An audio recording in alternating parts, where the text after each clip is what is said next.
NEET MDS में हर 10 में से 6 क्वेश्चंस क्लिनिकल होते हैं। मतलब थ्योरी याद है तो भी अगर क्लिनिकल एप्लीकेशन नहीं आया तो आंसर्स गलत होगा। और एक बार मेरे साथ एग्जैक्टली यही हुआ था। पेशेंट था, सिम्टम्स थे, हिस्ट्री दी हुई थी, आंसर ऑब्वियस लग रहा था। मैंने कॉन्फिडेंटली ऑप्शन चूज़ किया, लेकिन वो गलत निकला। और ये पहली बार नहीं था, ये हमेशा होता है। तो प्रॉब्लम ये नहीं थी कि मैंने पढ़ा नहीं था, प्रॉब्लम ये थी कि मैंने ऑप्शंस एलिमिनेट करना नहीं जानती थी। ये क्लिनिकल क्वेश्चन देखने में इजी लगते हैं, लेकिन अंदर से फुल ट्रैप होते हैं। तो आज के इस वीडियो में मैं तुम्हें ऐसे high yield oral surgery questions देने वाली हूँ आंसर्स के साथ, और ये भी बताऊंगी कि बाकी 3 ऑप्शंस क्यों गलत हैं। क्योंकि नीट में सिर्फ आंसर सही नहीं, गलत ऑप्शंस एलिमिनेट करना उतना ही इम्पॉर्टेंट है। अगर तुम सीरियसली प्रिपेयर कर रहे हो तो ये वीडियो एंड तक ज़रूर देखो। तो चलो शुरू करते हैं। तो पहले हम इजी क्वेश्चंस देखेंगे, फिर डिफिकल्ट क्वेश्चंस की तरफ बढ़ेंगे, ठीक है। तो सबसे पहला क्वेश्चन है, 28-year-old patient present with severe pain, fetid odour और exposed bone in the lower jaw 10 days after extraction, diagnosis क्या होगा। ये एक बहुत क्लासिक नी ट्रैप क्वेश्चन है। पेशेंट का एक्सट्रैक्शन हुआ है, 10 दिन हो गए और अब सीवियर पेन आ रहा है, स्मेल आ रही है और बोन भी एक्सपोज हो रहा है। तो यहाँ क्या सोचना है, सबसे पहले टाइम नोटिस करो, वो है 10 days, और पेन है, स्मेल भी है, एक्सपोज्ड बोन भी है। ये तो ड्राई सॉकेट का कॉलिंग कार्ड है, ठीक है। तो ड्राई सॉकेट होता क्यों है, पहले ये समझो। ब्लड क्लॉट डिसॉल्व हो जाता है या फॉर्म नहीं होता, तो बोन एक्सपोज हो जाती है, नर्व एंडिंग को डायरेक्ट स्टिमुलेशन मिलती है, इसलिए पेन बहुत ज़्यादा होता है। तो क्लासिक ट्रायड याद करो, सीवियर पेन, फाउल ऑर्डर और एक्सपोज्ड बोन, कोई पस नहीं, कोई फीवर नहीं, ठीक है। इसमें ट्रीटमेंट आप क्या दे सकते हो, जेडोई ड्रेसिंग, जिंक ऑक्साइड यूजिनॉल का सॉकेट में डाल दो, पेशेंट को मिनट्स में रिलीफ मिलेगा, ठीक है। अब एक्स्ट्रा पॉइंट जो आपको याद रखना है, फीमेल और ओरल कॉन्ट्रासेप्टिव में ड्राई सॉकेट का रिस्क डबल होता है। एस्ट्रोजन फाइब्रोनोलाइसिस प्रमोट करता है, क्लॉट डिसॉल्व हो जाता है, और ये एक ट्रैप क्वेश्चन डेफिनेटली आएगा, ठीक है। अब बात करते हैं बाकी अदर ऑप्शंस क्यों नहीं है। अब ये समझो, बी हमारा क्या है, ऑस्टियोमाइलिटिस, यहाँ ट्रैप है। ऑस्टियोमाइलिटिस में फीवर होगा और पस होगा, सिस्टमिक साइन होंगे, जैसे कि एक्सरे में माउथ हिडन पैटर्न दिखेगा। इस केस में पस या फीवर नहीं है, तो इसलिए ऑस्टियोमाइलिटिस आउट हो गया। पेरिकॉर्डिनाइटिस क्यों नहीं है, ये इन्फेक्शन होती है लेकिन इम्पैक्टेड टूथ के आसपास के क्राउन के ऊपर, ये पोस्ट एक्सट्रैक्शन फाइंडिंग कभी नहीं होगी, ठीक है। तो एक्सट्रैक्शन हो चुका है तो ये ऑप्शन भी हट गया। अब लुडविग्स एंजाइना क्यों नहीं है, ये बाइलेटरल फ्लोर ऑफ माउथ की इमरजेंसी है, टंग ऊपर उठ जाता है, एयरवे कॉम्प्रोमाइज होता है, तो यहाँ सिर्फ पोस्ट एक्सट्रैक्शन पेन की बात की गई है, इसलिए लुडविग्स एंजाइना का कोई फीचर यहाँ पे नहीं है। तो याद रखना, पेन, स्मेल और एक्सपोज्ड बोन हो और कोई फीवर और पस नहीं है तो ड्राई सॉकेट है, ठीक है। अब सेकंड क्वेश्चन की बात करते हैं। A patient comes with trismus dysphagia, swelling in the floor of mouth bilaterally with elevation of tongue, diagnosis क्या होगा। तो ये क्वेश्चन देखते ही कुछ कीवर्ड्स पे फोकस करो। बाइलेटरल है, फ्लोर ऑफ माउथ, टंग ऊपर उठ रही है, ट्रिस्मस है और डिस्फेजिया है, तो ये कॉम्बिनेशन एक ही चीज़ पॉइंट करता है, वो है लुडविग्स एंजाइना। लुडविग्स एंजाइना एक रैपिडली स्प्रेडिंग बाइलेटरल सेलुलाइटिस है जो 3 स्पेसेस इन्वॉल्व करती है, submandibular gland, sublingual and submental. और सोर्सेज क्या है, most commonly lower molar, specially second और थर्ड मोलर इन्फेक्शन। अब ये डेंजरस क्यों है, क्योंकि टंग ऊपर उठ जाता है और एयरवे कॉम्प्रोमाइज हो सकता है, ये एक लाइफ थ्रेटनिंग इमरजेंसी होती है। तो मैनेजमेंट में सबसे पहले क्या करेंगे ये भी देख लो, एयरवे सिक्योर करो, पहले ट्रैकियोस्टोमी या इंट्यूबेशन करेंगे, उसके बाद आईवी एंटीबायोटिक्स और इंसिजन एंड ड्रेनेज करेंगे। अब सबसे इंपॉर्टेंट डिफ्रेंशिएटिंग फीचर क्या होता है इसका, बाइलेटरल। लुडविग्स ऑलवेज बाइलेटरल होती है, यही इस बाकी सब स्पेस इन्फेक्शन से अलग बनाती है, ठीक है, इसलिए ये याद रखना ज़्यादा इंपॉर्टेंट है। अब देखते हैं बाकी अदर ऑप्शंस क्यों नहीं है। सबसे पहला क्या है, पैराफेरेंजियल एब्सेस, ये यूनिलेटरल होता है, लेटरल फेरेंजियल वॉल बल्ज करती है एक साइड से, बाइलेटरल फ्लोर इन्वॉल्वमेंट नहीं होता, तो सो बाइलेटरल कीवर्ड ने इसे एलिमिनेट कर दिया। अब ऑप्शन सी की बात करें, पेरिटॉन्सिलर एब्सेस क्यों नहीं होता, इसमें यूविलर डेविएशन होती है, मफल्ड हॉट पोटैटो वॉइस होती है, टॉन्सिलर रीजन स्वेल अप हो जाता है और ये भी यूनिलेटरल होता है, फ्लोर ऑफ माउथ इन्वॉल्वमेंट नहीं होता, ठीक है। अब बात करते हैं मेसेट्रिक एब्सेस क्यों नहीं है, इसका हॉलमार्क ट्रिस्मस है क्योंकि मेसेटर मसल डायरेक्टली इन्वॉल्व होती है, लेकिन bilateral floor of mouth swelling और टंग एलिवेशन नहीं होती इसमें, ठीक है। अब क्वेश्चन नंबर 3 की बात करें। अ 45-year-old diabetic patient has post extraction bleeding that want stop after 30 minute of pressure, first step in management. ये बहुत कॉमन क्वेश्चन है जो आता है, ठीक है। तो ये क्वेश्चन एक ट्रैप भी है। यहाँ पे एक डायबिटिक पेशेंट है तो स्टूडेंट तुरंत सिस्टमिक ट्रीटमेंट सोचने लगते हैं, है ना। लेकिन ये नहीं सोचना है। मैनेजमेंट में ऑलवेज लोकल से शुरू करो। पहले फर्म प्रेशर डालो कॉज से, अगर नहीं रुका तब हेमियोस्टेटिक एजेंट यूज़ करो। जिलेटिन स्पॉन्ज को सर्जिकल सॉकेट में रख के सूचर कर दो। सिस्टमिक कॉजेज तभी इन्वेस्टिगेट करो जब लोकल मेजर फेल हो जाए। डायबिटिक पेशेंट में वुंड हीलिंग इम्पेयर्ड होती है, माइक्रो एंजियोपैथी होती है, तो रिस्क थोड़ा ज़्यादा होता है। लेकिन first step always local management ही है। ये गोल्डन रूल है ओरल सर्जरी में, लोकल पहले सिस्टमिक बाद में। ये याद रखो। सारे क्वेश्चंस इजी लगेंगे, ठीक है। बाकी ऑप्शंस क्यों नहीं है। सबसे पहला है विटामिन के इंजेक्शन। ये सिर्फ तब यूज़फुल है जब कंफर्म वारफरिन टॉक्सिसिटी हो या विटामिन के डेफिशिएंसी हो। यहाँ पे पेशेंट के बारे में कुछ मेंशन नहीं है। फर्स्ट स्टेप पे विटामिन के देना कम्प्लीटली रॉन्ग अप्रोच है। अब ऑप्शन सी ब्लड ट्रांसफ्यूजन की बात करें तो इस स्टेज पे कम्प्लीटली अनवारंटेड है। पोस्ट एक्सट्रैक्शन ब्लीडिंग में इतना ब्लड लॉस नहीं होता कि ट्रांसफ्यूजन की ज़रूरत पड़े, तो ये ऑप्शन क्लियरली एक्सट्रीम है। अब ऑप्शन नंबर डी क्यों नहीं है, वारफरिन रिवर्सल। पेशेंट वारफरिन पे है ही नहीं तो उसका रिवर्सल क्यों करोगे। पहले डायग्नोसिस कंफर्म करो, फिर सिस्टमिक ट्रीटमेंट सोचो। इस स्टेज पे ये बिल्कुल इरेलेवेंट है, ठीक है। तो याद रखो, लोकल मेजर पहले लेना है, बाकी सब बाद में। अब क्वेश्चन नंबर 4 देखते हैं। Which nerve is eight highest risk during surgical extraction of lower third molar. इस क्वेश्चन में हाईएस्ट रिस्क वर्ड इंपॉर्टेंट है और लिंगुअल नर्व वाला ऑप्शन ट्रैप है। तो इंफीरियर एल्वियोलर नर्व सबसे ज़्यादा रिस्क पे होता है surgical lower third molar removal में, क्योंकि inferior alveolar nerve mandibular canal में होता है और डीप इन्फेक्शंस में रूट्स डायरेक्टली नर्व के ऊपर या उसमें रैप हो सकती है। अगर IAN डैमेज हो जाए तो लोअर लिप, चिन का नमनेस, मेंटल नर्व की टेरिटरी, ये पैरेस्थीसिया टेम्पररी या परमानेंट हो सकती है। प्री ऑपरेटिवली क्या करना चाहिए, OPG या CBCT करा के देखो। अगर रूट्स कैनाल को रैप कर रहे हैं या सुपर इम्पोज्ड है तो रिस्क हाई है और ये मेडिको लीगली बहुत इंपॉर्टेंट है। पेशेंट को कॉन्सेंट में inferior alveolar nerve paraesthesia mention करना मैंडेटरी है। अब बाकी ऑप्शंस क्यों नहीं है। सबसे पहला लिंगुअल नर्व देखते हैं। ये भी एक रिस्क होती है लेकिन फ्लैप रिफ्लेक्शन से, रूट से नहीं। लिंगुअल नर्व डैमेज से टंग नमनेस होती है। अगर हाईएस्ट रिस्क की बात करें तो इंफीरियर एल्वियोलर नर्व ज़्यादा कॉमनली इंजर्ड होती है। सी ऑप्शन देखें तो लॉन्ग बक्कल नर्व, ये बक्कल म्यूकोजा को सप्लाई करती है, रूट्स के पास होती ही नहीं है तो इंजरी का चांसेस बहुत कम होता है। अब मेंटल नर्व की बात करें, ये इंफीरियर एल्वियोलर नर्व की टर्मिनल ब्रांचेज है जो मेंटल फोरामेन से निकलती है। ये एंटीरियर सर्जरीज में रिस्क पे होती है, थर्ड मोलर रीजन में नहीं। तो highest risk plus lower third molar always inferior alveolar nerve. Lingual nerve वाला ऑप्शन ट्रैप है, उसको याद रखना। अब 5th क्वेश्चन देखते हैं। A patient develop numbness of lower lip after mandibular block injection, which nerve is injured. सीधा सवाल है लेकिन कॉन्सेप्ट क्लियर करो।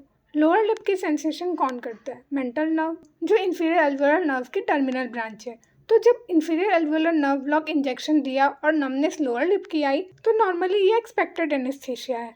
लेकिन अगर नमनेस परसिस्ट करती है एनेस्थेटिक वियर ऑफ होने के बाद, तब इंजरी मानी जाएगी। इंजरी मैकेनिज्म क्या होता है, या तो इंट्रान्यूरोनल इंजेक्शन हुआ, नीडल डायरेक्टली नर्व में चली गई, या नर्व स्ट्रेच हुआ इंजेक्शन के टाइम। तो इसका प्रोग्नोसिस क्या होता है, मोस्टली ट्रांजिएंट होता है। न्यूरोप्रेक्सिया मतलब फ्यू वीक्स के लिए, एक्सोनॉटमेसिस फ्यू मंथ के लिए, परमानेंट होता है। न्यूरोटोमेसिस ये रेयर है। एक इंपॉर्टेंट एक्स्ट्रा पॉइंट जो आपको याद रखना है, अगर बायलेटरल लोअर लिप नमनेस हो तो सेंट्रल कॉज सोचो, ब्रेन लीजन। इंजेक्शन इंजरी कभी भी बायलेटरल नहीं होगी, ठीक है। अब बात करते हैं बाकी अदर ऑप्शंस क्यों नहीं है। सबसे पहला मेंटल नर्व, ये सेंसरी टेरिटरी है लोअर लिप की, लेकिन injury inferior alveolar nerve level पे होती है जो प्रॉक्सिमल है। मेंटल नर्व सिर्फ टर्मिनल ब्रांच है, तो इंजरी मेंशन करना हो तो इंफीरियर एल्वियोलर नर्व का नाम लेना मोर एक्यूरेट है। माइलोहायोइड नर्व की बात करें तो ये माइलोहायोइड मसल और एंटीरियर डाइगेस्ट्रिक को सप्लाई करता है। लोअर लिप पे इसका कोई कनेक्शन नहीं है। और डी बक्कल नर्व की बात करें, ये बक्कल म्यूकोजा और चिक स्किन को सप्लाई करता है, लोअर लिप को नहीं। तो लोअर लिप नमनेस का बक्कल नर्व से कोई लेना देना नहीं है। अब क्वेश्चन नंबर 6 की बात करते हैं। Which of the following is a contraindication for extraction. Contraindication के क्वेश्चन में ऑलवेज एक्सट्रीम पे ध्यान दो। रिसेंट MI स्पेसिफिकली 6 मंथ से कम, ये एब्सोल्यूट कॉन्ट्राइंडिकेशन है। क्यों, सर्जरी का स्ट्रेस और एपिनेफ्रिन दोनों सिंपैथेटिक स्टिमुलेशन देते हैं। री इन्फेक्शन का रिस्क बहुत हाई होता है और डेथ भी हो सकती है। ठीक है, तो एब्सोल्यूट कंट्राइंडिकेशन जो नीट में बार बार आते हैं वो याद करो। Blood dyscrasias, haemophilia, thrombocytopenia, uncontrolled diabetes, active bisphosphonate use जिसको ब्रॉन्ज रिस्क बोलते हैं, post radiotherapy to head and neck, osteoradionecrosis risk, uncontrolled hypertension BP अगर 180 और उसके अबव है तो after 6 month post MI extract किया जा सकता है विथ मॉनिटरिंग, मिनिमम एपिनेफ्रिन और कार्डियोलॉजिस्ट से रेफरेंस लेके। ठीक है, अब बाकी ऑप्शंस क्यों नहीं है। सबसे पहला ऑप्शन है लूज डिसिडियस टूथ। ये तो इंडिकेशन है एक्सट्रैक्शन का, कॉन्ट्राइंडिकेशन कहाँ है। ये ऑप्शन एक ट्रैप है, स्टूडेंट कंफ्यूज हो जाते हैं, लूज मिल्क टीथ हो तो निकालना ही नहीं। ठीक है, तो ये चीज़ है। ऑप्शन सी क्यों नहीं है, well controlled hypertension. BP controlled है तो एक्सट्रैक्शन सेफ है विथ मॉनिटरिंग, कॉन्ट्राइंडिकेशन नहीं है, सिर्फ अनकंट्रोल्ड हाइपरटेंशन में डिफर करते हैं। ठीक है, माइल्ड अस्थमा, एक्सट्रैक्शन सेफ है, सिर्फ एनसेड और एस्पिरिन पोस्ट ऑपरेटिवली अवॉइड करो। माइल्ड अस्थमा कभी कॉन्ट्राइंडिकेशन नहीं होता एक्सट्रैक्शन के लिए। तो एब्सोल्यूट कॉन्ट्राइंडिकेशन हमारा रिसेंट एमआई है, बाकी तीनों सेफ है या इंडिकेशन है। ठीक है, अब क्वेश्चन नंबर 7 देखते हैं। Patient on anticoagulants INR 2.5 needs extraction, recommended approach क्या होगा। ठीक है, ये एक क्लासिक ट्रैप क्वेश्चन है और मेजॉरिटी स्टूडेंट्स यहाँ गलत करते हैं। तो पुराना कॉन्सेप्ट था कि एक्सट्रैक्शन से पहले वारफरिन बंद करो, लेकिन मॉडर्न गाइडलाइन बिल्कुल अलग कहती है। INR 3.5 से नीचे है तो प्रोसीड करो, एंटीकोगुलेंट्स मत रोकना। क्यों मत रोकना, क्योंकि एंटीकोगुलेंट्स रोकने से थ्रोम्बोएम्बोलिक रिस्क जैसे DVT, pulmonary embolism, stroke dramatically बढ़ता है। तो ब्लीडिंग तो लोकल मेजर से कंट्रोल हो जाता है। ठीक है, तो क्या करो, जिलेटिन स्पॉन्ज या ऑक्सीडाइज सेलुलोज सॉकेट में रखो, सूचर करो, ट्रांसमिक एसिड माउथवॉश दो, बस इतना काफ़ी है। INR 4 से ज़्यादा हो तब डिफर करो और फिजिशियन को डोज एडजस्ट करने दो। करंट गाइडलाइन क्या है, 3.5 हमारा कट ऑफ है, ये याद रखो। अब बाकी ऑप्शंस क्यों नहीं है। पहला ऑप्शन है स्टॉप 7 डेज बिफोर, ये आउटडेटेड प्रैक्टिस है और डेंजरस भी। एंटीकोगुलेंट्स रोकने से थ्रोम्बोएम्बोलिक इवेंट्स का रिस्क बहुत बढ़ जाता है, स्ट्रोक या PE हो सकता है। तो ये आंसर नीट में कभी करेक्ट नहीं होगा करंट गाइडलाइंस के हिसाब से, तो ये चीज़ आपको अपडेटेड रहना है। ऑप्शन नंबर सी क्या है, हिपेरिन ब्रिज थेरेपी। ये सिर्फ बहुत हाई रिस्क पेशेंट के लिए है, जैसे मैकेनिकल हार्ट वाल्व वाले। ऑर्डिनरी एंटीकोगुलेंट पेशेंट में ब्रिज थेरेपी अननेसेसरी है। INR 2.5 मॉडरेट रेंज है, ब्रिज की ज़रूरत नहीं है। डीफ क्या है, डेफर एक्सट्रैक्शन, इनडेफिनेटली गलत। डेंटल इन्फेक्शन अनट्रीटेड रहने से भी रिस्क है, तो INR 2.5 मैनेजेबल है। डेफर करना अननेसेसरी डिले है, तो INR 2.5 proceed confidently with local measure, anticoagulants मत रोकना। अब नेक्स्ट क्वेश्चन की बात करें। पोस्ट एक्सट्रैक्शन स्वेलिंग है, हाई फीवर एंड पस discharge 5 days later, most likely complication क्या होगा। इसका आंसर मैक्सिमम लोग देंगे ड्राई सॉकेट, लेकिन ये गलत है। ये क्वेश्चन ड्राई सॉकेट से डिफ्रेंशिएट करने के लिए है, बहुत इंपॉर्टेंट कॉन्सेप्ट। बात करते हैं dry concept versus post extraction infection. ये दोनों बिल्कुल अलग है, इसको बर्न करो अपनी मेमोरी में। ड्राई सॉकेट में क्या होता है, सीवियर पेन, एक्सपोज्ड बोन और फाउल स्मेल, पस नहीं, फीवर नहीं। पोस्ट एक्सट्रैक्शन इन्फेक्शन में क्या होता है, पस डिस्चार्ज होता है, स्वेलिंग होता है, फीवर होता है। ये क्लासिकल साइन है इन्फेक्शन का। तो इस क्वेश्चन में क्लियरली मेंशन है पस और फीवर है, तो आंसर इन्फेक्शन है, ड्राई सॉकेट कभी नहीं। ट्रीटमेंट क्या होगा, incision and drainage, amoxicillin 500 gram TDS plus metronidazole warm saline rinses कराओ। अगर सेलुलाइटिस स्प्रेड हो रही हो, स्वेलिंग रैपिडली बढ़ रही हो, तो IV एंटीबायोटिक और अर्जेंट सर्जिकल रिव्यू चाहिए। अब बाकी ऑप्शंस क्यों नहीं है।